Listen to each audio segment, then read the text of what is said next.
Oi, pessoal, bom dia. Tudo bem com vocês? Bom, eu tô aqui hoje gravando essa videoaula, né? Já deixei vocês avisados. Eu precisei fazer um exame no médico, então estou deixando aqui essa aula gravada para hoje, tá? Então, gente, a primeira coisa que a gente vai fazer é o mapa mental da página 70, tá bom? Antes da gente sair para o recesso, então, ficou faltando essa página aqui, tá? Eu vou deixar para vocês a foto também, mas vamos completar todo mundo junto, ok?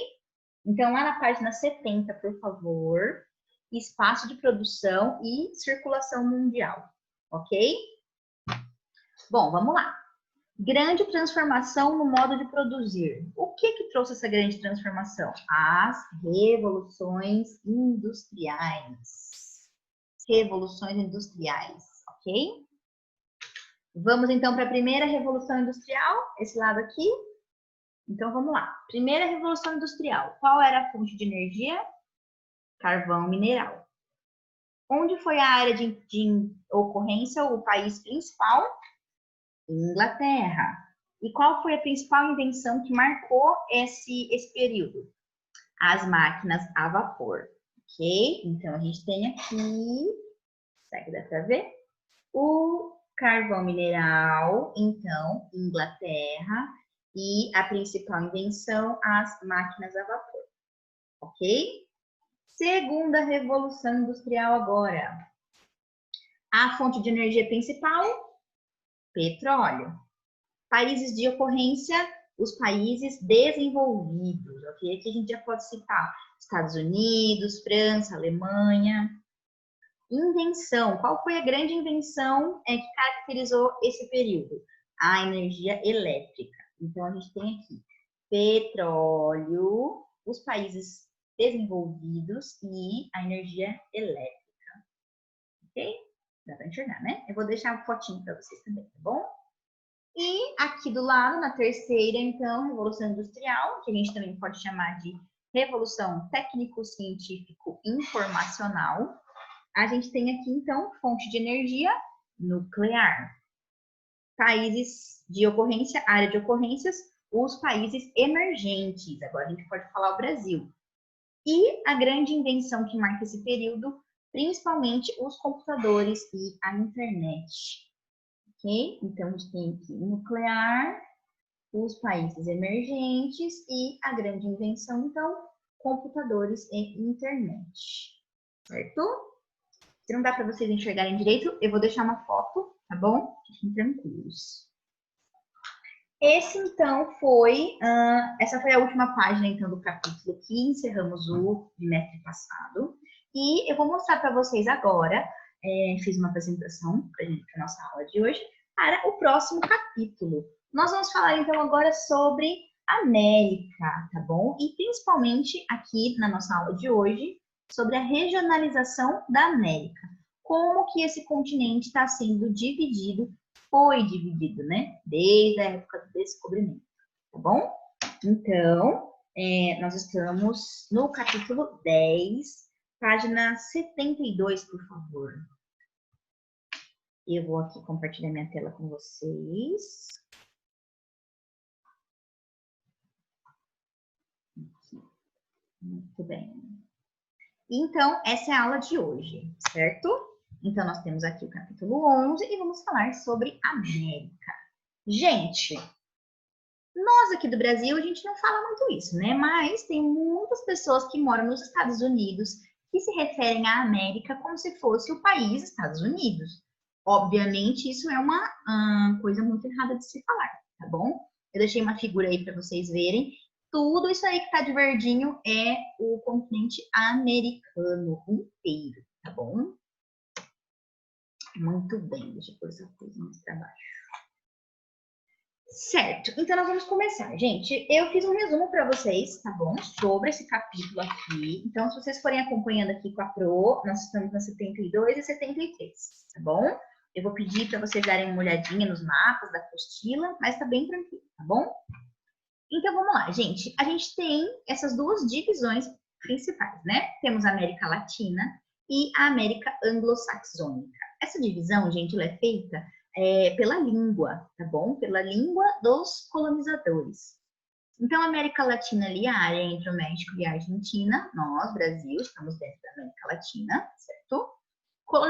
Colonizados principalmente por portugueses e espanhóis, né? Principalmente. A América anglo-saxônica, então, que é os Estados Unidos e o Canadá, colonizados principalmente aí pelos ingleses e franceses, ok? Temos algumas exceções, a gente tem vários territórios, né, de colonização e línguas diferentes, né, no continente americano, tá bom? Quem são essas exceções? Paraguai, por que Paraguai? Lá tem uma predominância muito grande da língua de indígenas nativos, tá bom? Além do espanhol. Jamaica, a Jamaica fala inglês. Jamaica, Guiana e Trindade e Tobago, eles falam inglês britânico principalmente, tá bom? Suriname, holandês. Suriname, dentro do país Suriname se fala holandês. E o Canadá, que possui 2 línguas oficiais, uma delas sendo o francês. Ok? Certo. Como se deu esse processo, então, da colonização, principalmente da América Latina, tá? No século XV, então, houve uma coisa que a gente estuda bastante em história, também bastante em geografia, né? Mas mais em história, que é as grandes navegações. Foram as grandes navegações. Gente, as grandes navegações foram processos de expansão de países desenvolvidos naquela época, tá bom? Então, quais foram os países que tiveram as grandes navegações para a expansão de território? Os velhos países do continente velho que a gente já conhece. Então, Inglaterra, Portugal, França, Itália, Alemanha, tá bom? Principalmente esses 5 países, ok? Dentro da América Latina, pessoal, nós tivemos, então, colônias de Portugal, aqui o nosso Brasil, Espanha, França e Inglaterra, tá? O Novo Mundo. O que é esse Novo Mundo, gente? Se vocês já assistiram algum vídeo, algum filme, principalmente dessa época, fala que as pessoas foram viajar para o Novo Mundo. Novo Mundo nada mais é do que, principalmente ali, a área dos Estados Unidos, tá? Onde receberam as primeiras colônias da Inglaterra, as famosas 13 colônias. O Novo Mundo, gente, é o continente europeu, aonde existia a possibilidade naquela época de se construir uma nova vida, tá bom?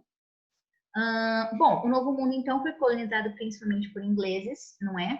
A coroa Inglaterra, numa forma de controlar os povos nativos, não é? Utilizou muita catequese, então, a instrução de indígenas, né, na religião católica, e cessão de terra. O que é uma cessão de terra? O governo ali daquela região doa uma terra para alguém, tá? Isso aconteceu muito lá na América do Norte e também aconteceu muito aqui no Brasil, com as terras doadas por Portugal, tá bom?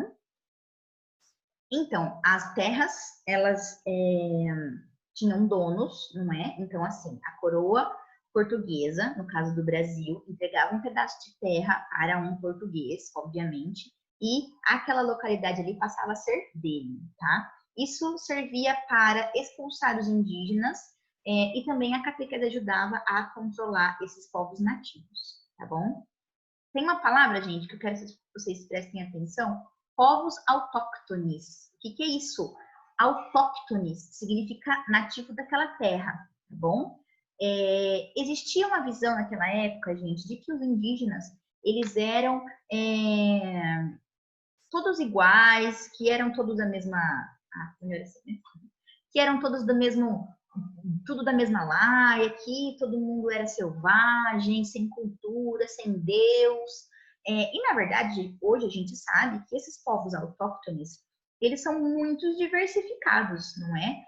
Aqui no Brasil, por exemplo, quando a gente pensa em povos indígenas, existem várias tribos que a gente pode citar diferentes, né? Então, eles eram povos nativos, diversificados, distintos, ou seja, eles eram grupos separados, e existia uma grande complexidade social e cultural dentro dessas sociedades, tá bom? Eu coloquei ali para vocês verem a página 73. Existe um mapinha muito legal aqui na apostila. Olha, a gente consegue ver o nome de vários grupos autóctones, tá bom? Do continente inteiro. Eu achei bem legal esse mapa aqui. Tem alguns nomes bastante famosos que a gente conhece, né? Então a gente consegue ver ali na América do Norte, por exemplo, a gente tem os Apaches, os Aztecas. Na América Central, Aztecas também, os Maias, tá? Aqui na América do Sul, a gente tem Incas, Tupi, o grupo G. O grupo G, gente, é um grupo autóctone que teve muita expressividade na nossa língua, tá? A nossa língua é bastante misturada com línguas desse povo G, tá bom? Muito legal esse mapinha, né? Vamos continuar. Bom, vamos falar sobre o Brasil, certo? Certo, gente. O Brasil, então, antes de tudo aquilo, ele era ocupado, então, por tribos nômades e seminômades. Qual que era o meio de sustento dessas tribos? Meio de caça, coleta e plantações rudimentares, né? Então, assim, cultivo de coisas bem básicas, né? Umas técnicas bem, assim, antigas, né? Gente, na época da colonização portuguesa, o que estava acontecendo no Brasil? Principalmente ali no litoral brasileiro, onde foi o local colonizado mais importante, né, mais colonizado daquela época, existiam os grupos tupi-guaranis, tá? Infelizmente, gente, esse grupo hoje ele foi muito, muito, muito dizimado.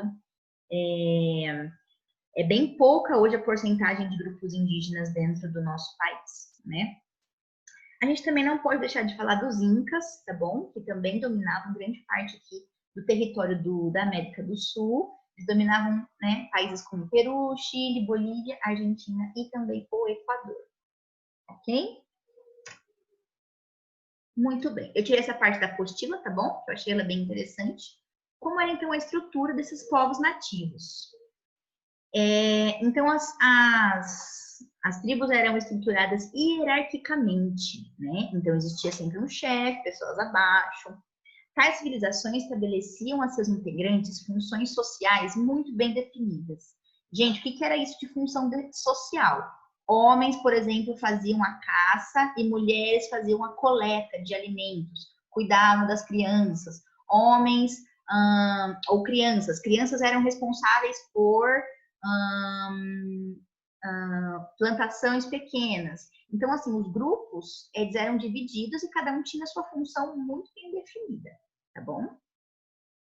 Boa parte da população estava vinculada à produção agrícola, às intensas relações comerciais ou à construção de estradas e fantásticas obras arquitetônicas. Gente, vocês conseguem pensar que isso é de tribo? A gente está falando de tribos indígenas, com relações comerciais, tribos que faziam trocas entre si, construíam estradas. Então, existe aqui na América do Sul uma estrada muito famosa dos Incas. A gente pode até depois fazer uma pesquisa mais aprofundada.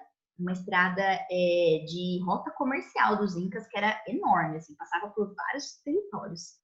E fantásticas obras arquitetônicas. Aqui no nosso país, a gente não tem muito isso, né? A gente tem grandes obras dos Incas, dos Maias, né? Uma pequena elite política monopolizava as ações tomadas pelo governo, e os sacerdotes controlavam as questões vinculadas às religiões que eram politeístas. Gente, essa última linha aí, a gente está falando de uma sociedade um pouco mais moderna, tá bom? Então, uma pequena elite política monopolizava as ações tomadas pelo governo. E os sacerdotes, a igreja, controlavam as questões vinculadas a religiões que eram politeístas. Religiões politeístas que acreditavam em vários deuses, tá bom? Gente, uma coisa também que a gente não pode deixar de falar quando falamos de colonização é os conflitos, né? São os conflitos armados, principalmente, tá bom? Nativos e colonizadores, a gente pode falar isso assim, de qualquer país do mundo, né, que foi colonizado. Nenhum país quer ser colonizado de uma forma pacífica, tá bom? Os conflitos eram bastante comuns em todos os países que eram colônias, né?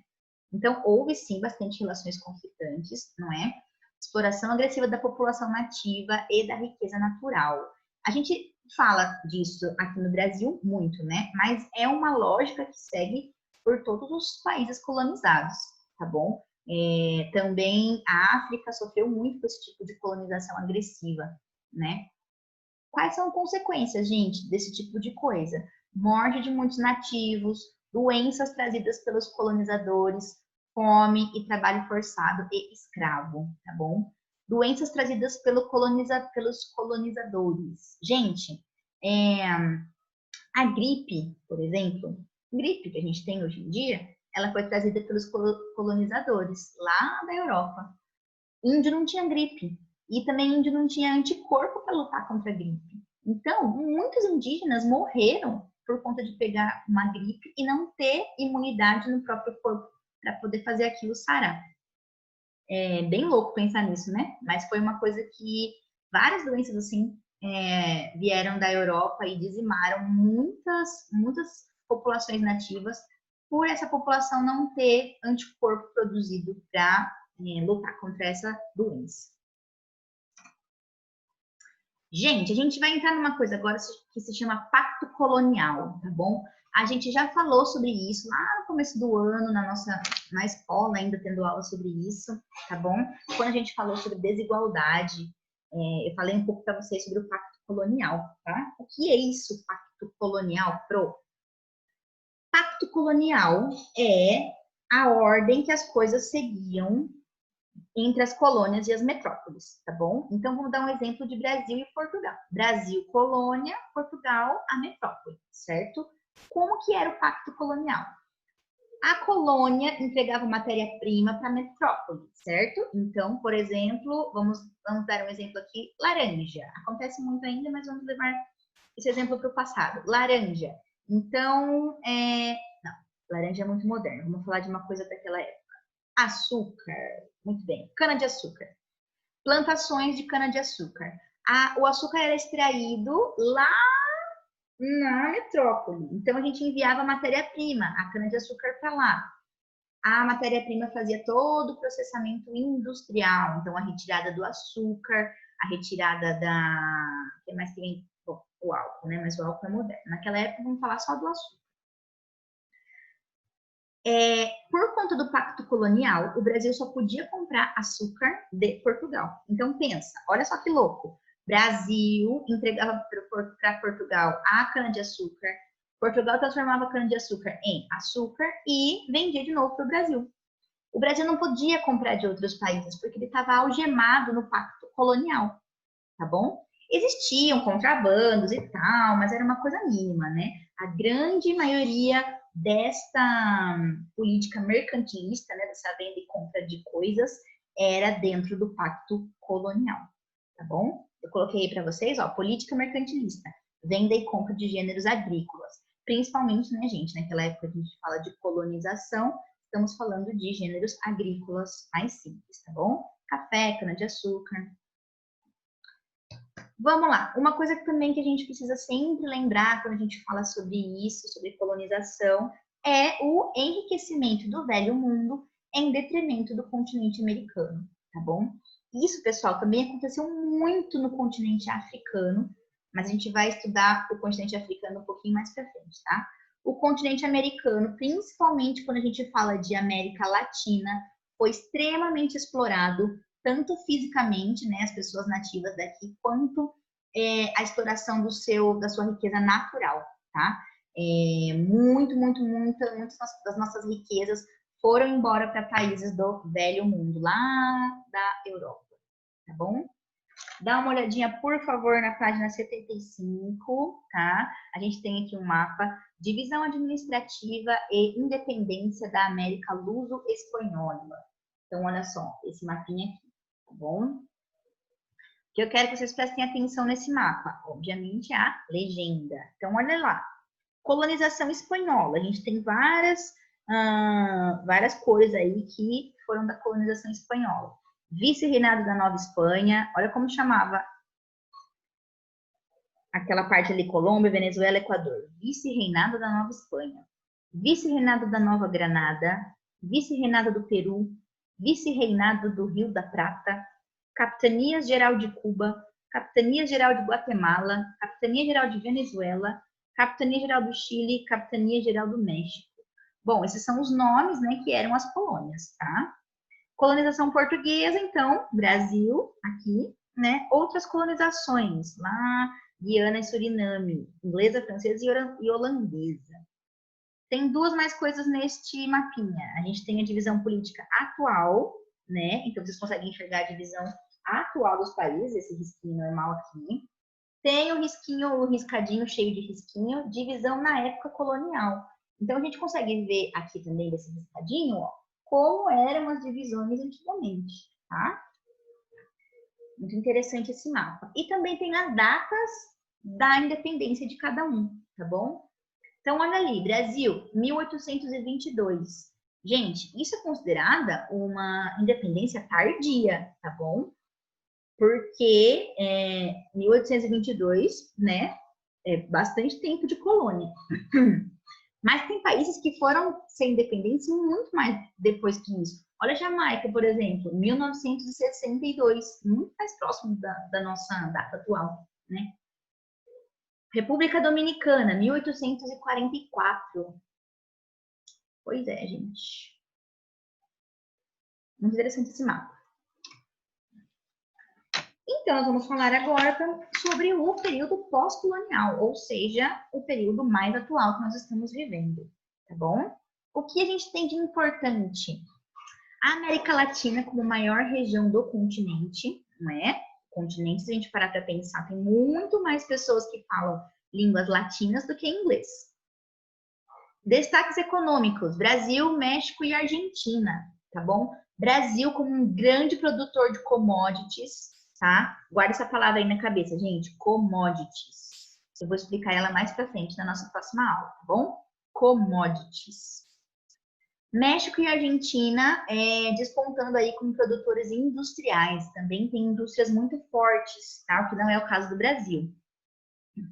E uma coisa também que a gente precisa sempre ter muito claro na nossa cabeça, que é a grande desigualdade social que a gente tem atualmente nos nossos países, né? Que estamos olhando aqui da América Latina, principalmente causada por todo esse processo histórico de exploração colonial e essa forte concentração de renda na mão de poucos, não é?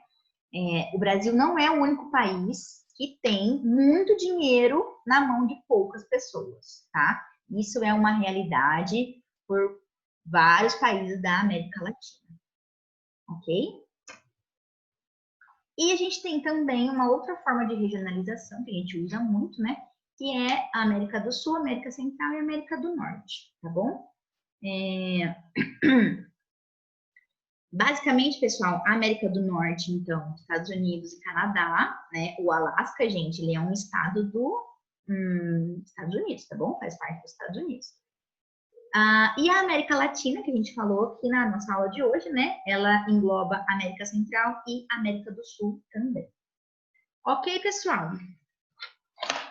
Por hoje é só, tá bom? Nossa aula de hoje, então, tá chegando ao fim, tá?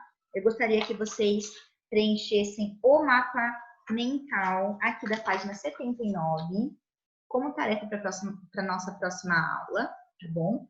Na nossa próxima aula, pessoal, nós vamos fazer os exercícios, vou te retirar algumas dúvidas que vocês possam ter, vou responder perguntas de todo mundo, nós vamos fazer os exercícios conceituais todo mundo junto, tá bom? Então, aqui de tarefa, o mapa mental da página 79. Ok, oitavo ano? Muito obrigada a todos. Um grande beijo. Qualquer dúvida, por favor, podem deixar aqui no comentário dessa publicação no Google Classroom ou pode me mandar uma mensagem lá na Agenda Edu, tá bom? Tchau, pessoal!